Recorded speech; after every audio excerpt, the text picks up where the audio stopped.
Bom dia, amigos ouvintes. Estamos aqui na gravação de mais uma live no YouTube.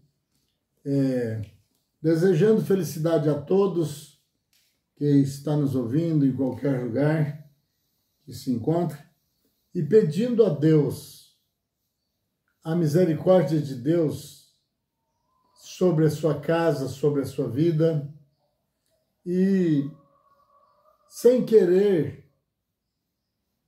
entrar nos ideais dos outros. E quando às vezes eu chegar a tocar em uma coisa, eu estou passando a minha opinião e a maneira que eu penso, assim como também o direito dos outros, estão reservados para que eles possam usar o seu entendimento. E o que quero falar hoje? É sobre a questão, nós vamos hoje falar da Bíblia, né? Se sair fora por alguma questão, são coisas que são paralelas. Tudo o que vem chegar até nós, que sejam de mal, porque eu começo falando assim?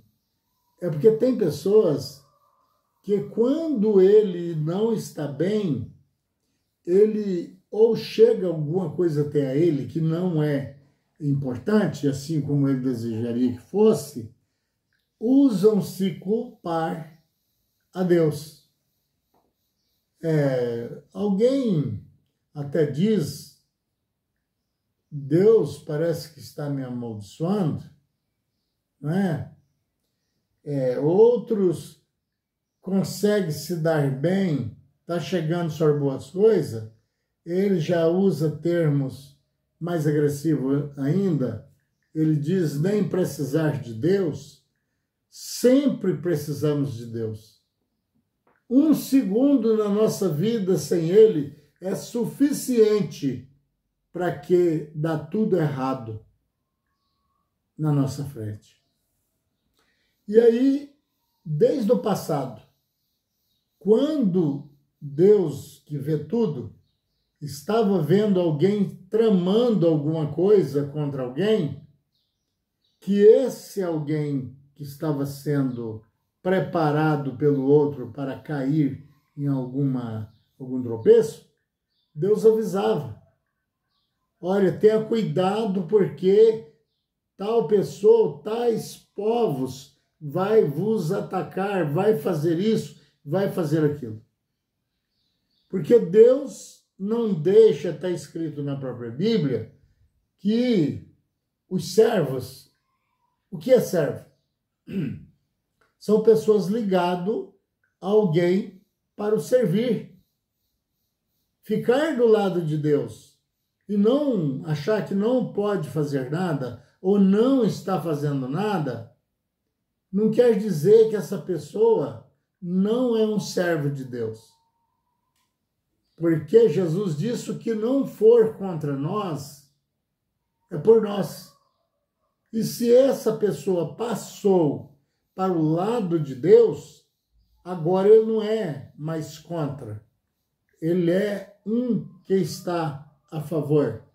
E aí recebe aquela palavra, né, diretamente de Deus: vinde a mim e eu irei a vós. E então, Deus sempre tem cuidado das pessoas aqui, até dos ignorantes, os que nem acreditam que ele existe. Quer dizer, eu não sei como essa pessoa que não acredita que Deus existe, eu não sei que tipo de ser ele é, ou por quem está sendo manipulado a ficar contra esses conhecimentos.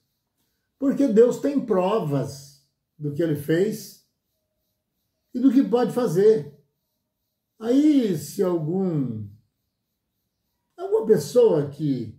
Porque Deus não tem nenhum para ser simplesmente punido e acabado, arrasado, terminar no fogo. Não. ele tem filhos desobedientes, que ao próprio praticado, ele vai ser punido. Porque Deus, a Bíblia está falando que ele açoita quem ele ama. Como os pais, às vezes, obrigado, dão uma palmadinha nos filhos, porque ele passa da medida. Mas isso, nem isso Deus faz. Açoitar alguém. Ah, mas como então você, outros dizem que alguém está pagando por isso, por aquilo, e por isso está sofrendo, e o autor dessa punição é Deus. Desculpa. Simples. Deus dá um livre-arbítrio à pessoa, e não só a um, a todos. E manda escolher. Agora, escolher o caminho em que deve andar.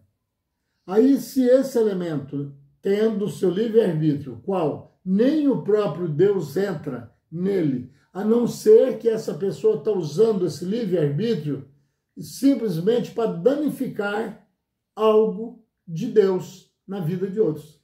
Aí Deus toma a decisão, né? E a decisão de Deus é dura coisa cair na mão do Deus vivo.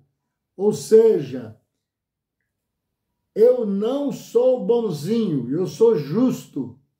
Porque se eu for ser bonzinho, eu vou ter que ser um Deus parcial. Porque alguém vai querer se apresentar diante de mim e eu vou vendo tudo. E até ele disse, me louvam com a boca, mas o coração está longe de mim. Ele sabe tudo. Então ele sabe o que alguém quer fazer com o outro.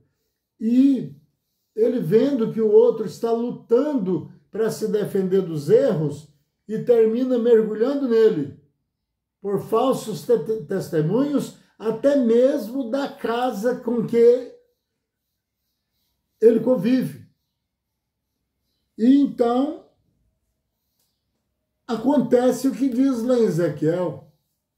Eu ponho um tropeço na frente dele para que ele morra. Viu aí como é que é dura coisa cair na mão de Deus vivo?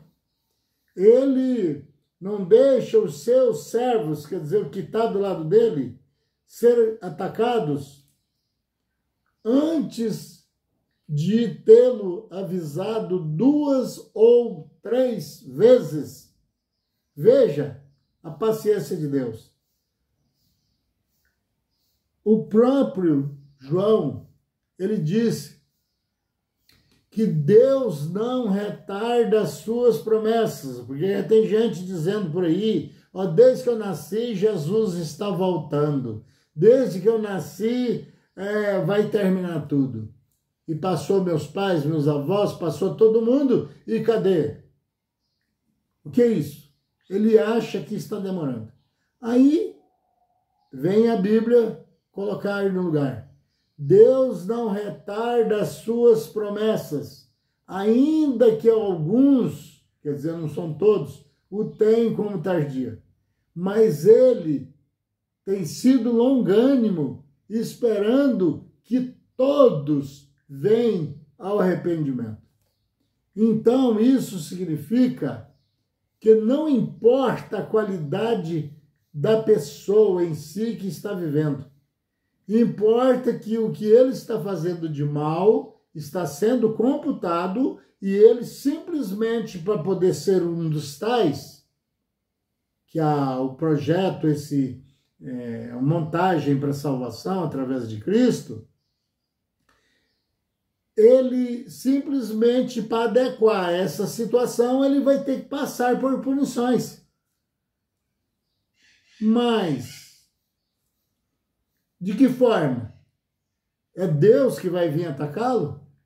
Não. As armadilhas, como está escrito em Provérbios, o homem faz a armadilha e ele mesmo entra debaixo.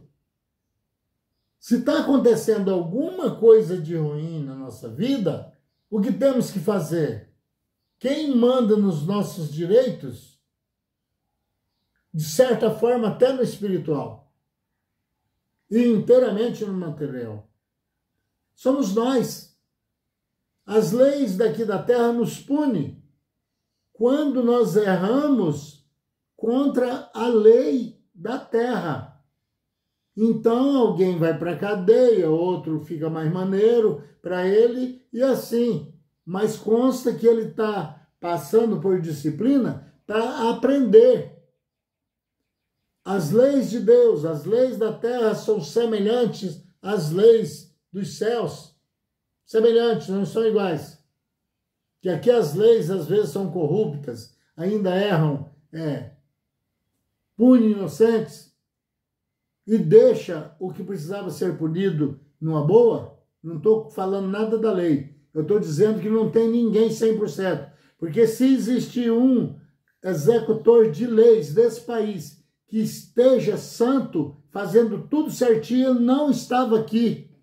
Ele estava ajudando a liderar as leis de Deus, porque lá em Apocalipse fala que as pessoas escolhidas por Deus vai ajudar no julgamento dos outros que não quiseram que está só andando errado. Mas então como chega esse sofrimento? Através da própria pessoa. É o mesmo que se você plantar um pé de espinho, ainda que seja algo benéfico, porque tem plantas que têm espinhos, mas que servem de remédio e até de alimentos. Agora, o que nós temos que ter cuidado então?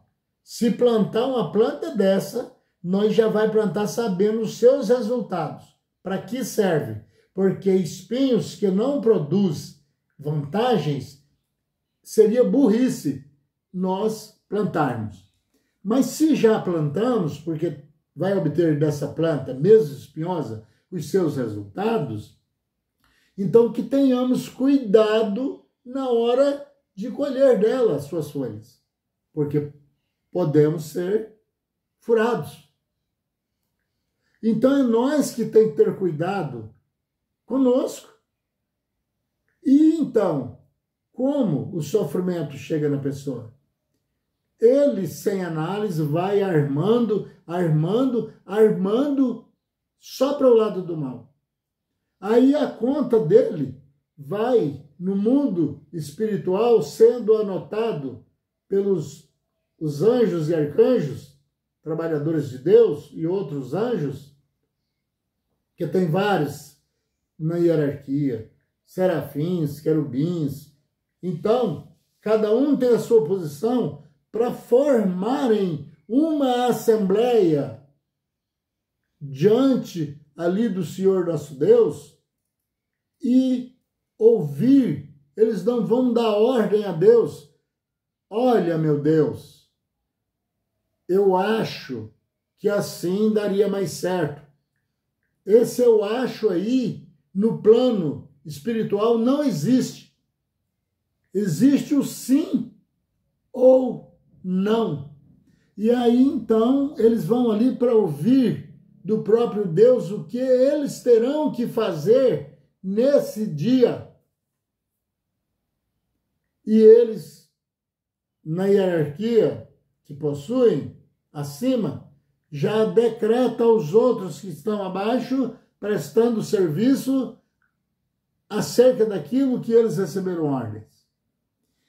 E aí, então, os males que nós vamos praticando, sem prestar atenção, que às vezes eu estou fazendo uma coisa porque gosto, mas é um grande mal para mim.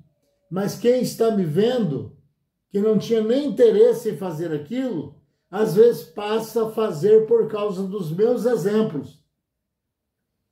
E aí a conta cresce para mim, que eu projetei maus exemplos, maus testemunhos, e tem no meio quem gosta, mesmo sendo mal, mas se diverte com isso, ou acha bonito ser um herói dentro desse negócio. E aí, ele, em vez de diminuir a conta, ele só aumenta. E não vai ficar impune, Porque as leis de Deus não há impunidade. Quando o elemento está sendo punido pelas suas próprias armadilhas, aí não está classificando reis, presidentes, deputados, vereadores, advogados, juízes. Não. Para Deus, todos são iguais. Então, dá-se naquele ditado que usam muito, só que talvez não praticam. O pau que dá em Chico também dá em Francisco, ou vice-versa, na maneira de expressar. Certo? Mas aqui não é assim. Nem sempre o pau que bate no Francisco é o mesmo que bate no Chico. Você está me entendendo? E aí, a de Deus não. A de Deus, ele coloca tudo no mesmo patamar. Ele não vai olhar por estudos, por formaturas, e não vai olhar aquele que é morador de rua, porque cada um está passando por uma punição merecida. Porque senão teria que pregar que Deus era mau. Porque muitas vezes alguém se enriquece tanto que chega a falar que não precisa mais de Deus, enquanto tem gente na calçada que ainda fala o nome de Deus e não tem agasalho, não tem comida e assim passa até um dia todo sem alimentar. E que situação ficaria Deus? Mas acontece que Deus, ele não é bonzinho, ele é justo, mas é bom. É bom, não bonzinho na linguagem, porque o próprio Jesus retrucou um jovem quando disse para ele, bom mestre. Ele disse, por que você me chamas bom? Bom só há um que é Deus. Os outros, então, os outros são bonzinhos, tapinha nas costas. Mas aí você está falando mal contra todo mundo? Não, não. Porque no meio de todo o público existe aquele que não só parece ser seu amigo, mas realmente ele é seu amigo. Mas a questão é que não podemos julgar segundo a aparência, a Bíblia diz. Porque muitas vezes julgamos pela aparência que uma pessoa é especial e ele é o pior dos piores. Outra hora olhamos no rosto de um, por isso é que diz, não subestime o seu inimigo, porque um dia poderá ser salvo por ele. Porque nós não conseguimos, pela aparência, dizer quem é o conteúdo. Tem muitas coisas que parecem e não é. E tem coisas que não parecem, mas é. Então, o mundo não é que vivemos no engano. Nós vivemos na revelação. Corrigir palavras, se errarmos, não fazer de novo e procurar acertar mais e errar menos. Porque sem errar aqui não fica. Não tem condições de não cometer nenhum erro morando aqui. Porque, como eu digo sempre, se você virar santo, como alguém diz, né? Como muita gente está dizendo, que por frequentar aqui ou ali, já se tornou um santo, não é verdade. Santo não moram aqui. Porque até os profetas, que se tivesse de julgar como santo, teria que ser os profetas, que ouviam a voz de Deus e faziam o que ele mandava. Mas até os profetas erravam. Tem na Bíblia, onde houve vários erros. Alguns não contam que erro cometeu, mas vários deles conta claramente onde ele cometeu o erro. Por exemplo, só para dar um exemplo, às vezes alguém fica com vontade que eu falasse pelo menos um erro de um que era considerado puro. Vamos no Isaac, filho de Abraão, a continuação da descendência do povo de Deus. Ele já era cego, já tinha ficado cego, né? e tinha 2 filhos, Esaú e Jacó. E veja bem quem ficou na linha de frente para seguir a geração. Esaú tinha o maior cuidado com o pai que era cego. Sabia que ele gostava de comer um ensopado de carne de bichos selvagens, e ele matava aqueles bichos, e vinha, era um bom frecheiro, era a ferramenta que tinha naquela época para esse trabalho, e fazia ele mesmo, fazia a sopa para o pai, e chegava nele cego, diz: pai, estou aqui, eu trouxe o guisado, como se dizia naquele tempo, que o senhor me pediu, eu já fui e matei a caça e já o preparei. Não tem que alguém preparou, ele chegava, ele arrumava, ele preparava e levava para ele.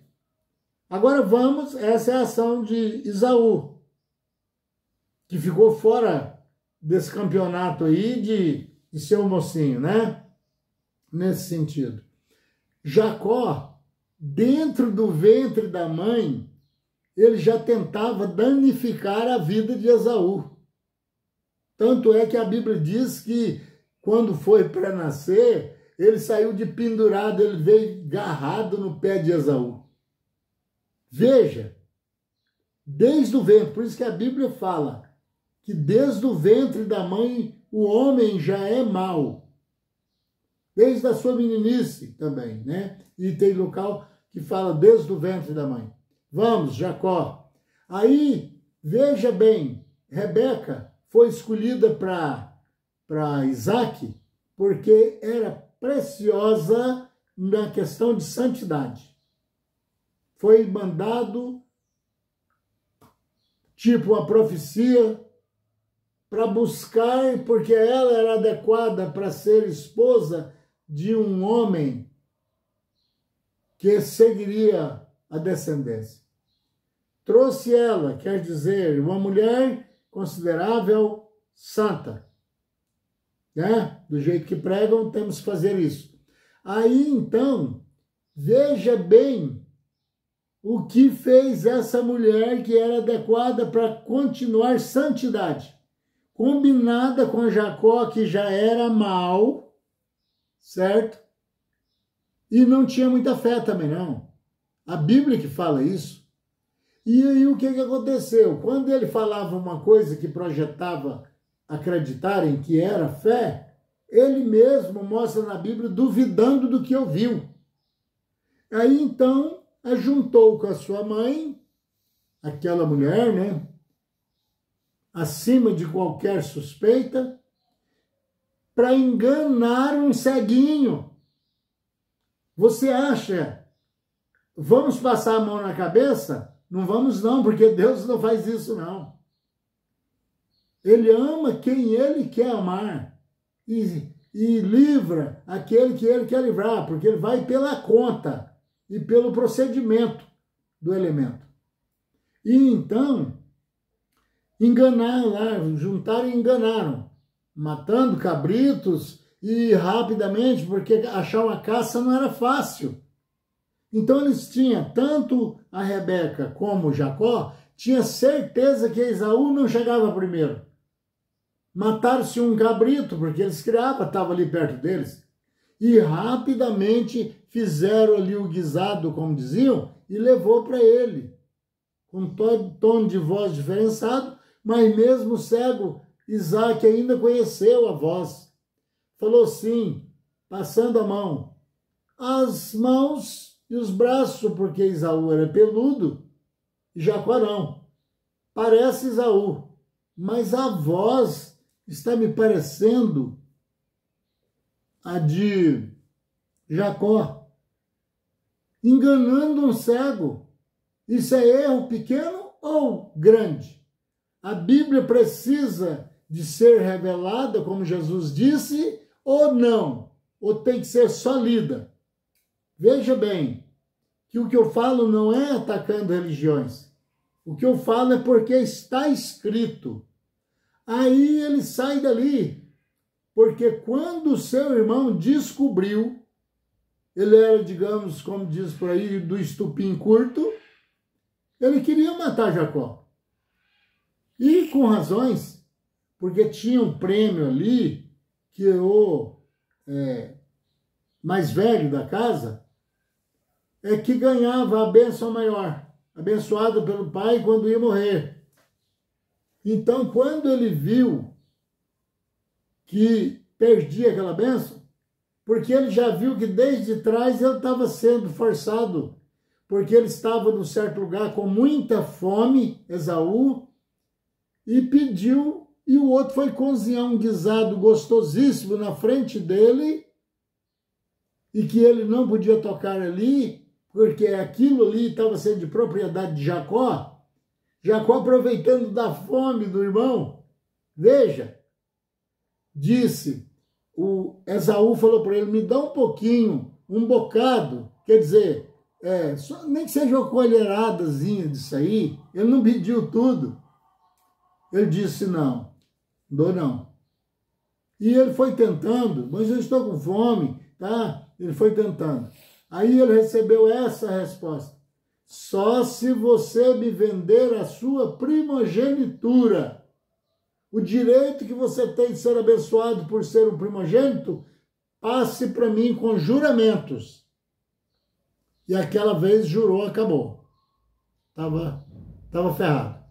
E aí ele, de fome, pegou logo o prato e comeu. Agora ele já sabia que era quase impossível, porque o irmão dele, ele cria na situação que era as leis de ensinamento da época, Esaú. Ele já sabia que agora, só por misericórdia. Tanto que na hora que ele estava abençoando Jacó com a primogenitura, que era de Esaú, ele chorando aos gritos, gritou para o pai dele. E para mim não sobra nada, meu pai. E aí, ele revoltado contra Jacó, ele procurou matá-lo. Jacó foi indicado aí no meio da sua parentela, porque só podia casar com pessoas da família, dos parentes. Eles não casavam fora da família. E ele foi para lá. Ele devia escolher uma mulher e perguntar para Deus, é minha parenta. E pode ser essa? Ao contrário, resumindo, ele comprou a mulher. Olha a qualidade de Jacó. Comprou. Aí foi enganado pelo o sogro e colocou, porque não podia ver a noiva, né? Tipo, no escuro lá e tal, e só via no outro dia de manhã. Ele achou que seria Raquel, mas não era, era Lia. Então, ele tinha comprado Raquel. Aí ele foi para cima do sogro. Agora, dai-me a minha mulher. Quer dizer, eu não comprei essa. Vocês me enganaram. O sogro não foi longe. Trabalha mais 7 anos aí, eu tinha trabalhado 7 anos por Raquel, trabalha mais 7 anos, você tem noção do que é 7 anos trabalhando para comprar mulher? Imagina, ainda mais um homem de Deus comprou. E aí, mas já recebeu a dele na hora também, ficou morando com 2 mulheres. Agora, como era de costume, ceder escravas para as filhas quando fosse embora, porque elas não tinham herança, as mulheres não tinham herança naquela época, então tinha dádivas que o pai dava. E a dádiva que ele deu foi 2 escravas para cada um. Veja o homem de Deus o que brotou. Lá na frente ele fez da casa dele um prostíbulo com 4 mulheres. Um escravo cada um. Minha esposa está aqui me equilibrando aqui. Não era 2 para cada. Era 1 para cada. Certo? Desculpe aí pelo deslize. Então, o que virou a casa de Jacó? para uma época daquela da santidade, virou um prostíbulo. Ali ele tinha os seus desejos sexuais com 4 mulheres. Quem que pode dizer, entre conhecedores bíblicos, que isso seria plano de Deus? Seria de um Deus errado. Porque Deus sempre falou de casal. Ele não falou de duplo, ou triplo, ou quadriplo relacionamento. E isso ele deixa à vontade do homem. O homem pode ter o tanto que tiver, ou quantas mulheres o aceitarem. Mas o problema vem depois. O problema vem depois. O pagamento por isso. Porque saiu da meta, saiu da rota. E eu vou deixar aqui, porque a minha esposa aqui já está mostrando que o tempo esgotou. Mesmo sendo tão grande assim, mas para não explicar direito não adianta nada, né? Ficar procurando versiquinho, assim no começo e no fim da Bíblia, só para dar rima entre eles, não adianta, não adianta. Então, vocês procuram ler o que fez Deus quando viu que o Nabucodonosor já tinha tomado vários, o rei da Babilônia, tinha tomado vários países e ia tomar mais países. Então, o que fez Deus? Avisou, está indo Nabucodonosor, esse rei da Babilônia que está tomando tudo, e para quê? Porque as pessoas se ficassem esperando, organizando. Então, se encontra no livro de Jeremias, no capítulo 49, e começa no verso 28. Você pode ler alguns versículos aqui, até quanto você quiser, porque na verdade conta uma história e não começa uma história. Então, agradeço vocês, amigos ouvintes, por me assistirem e peço deixar o like, compartilhe, se inscreva, se esse for da sua vontade, né? E eu agradeço muito, terminando, pedindo a Deus, Senhor meu Pai, eu peço ao Senhor que amparem cada um das pessoas, os nossos ouvintes, e como o Senhor vai salvar todos, mediante ao pagamento das dívidas, porque no Senhor não há impunidade. Então, a gente vê a paciência do Senhor.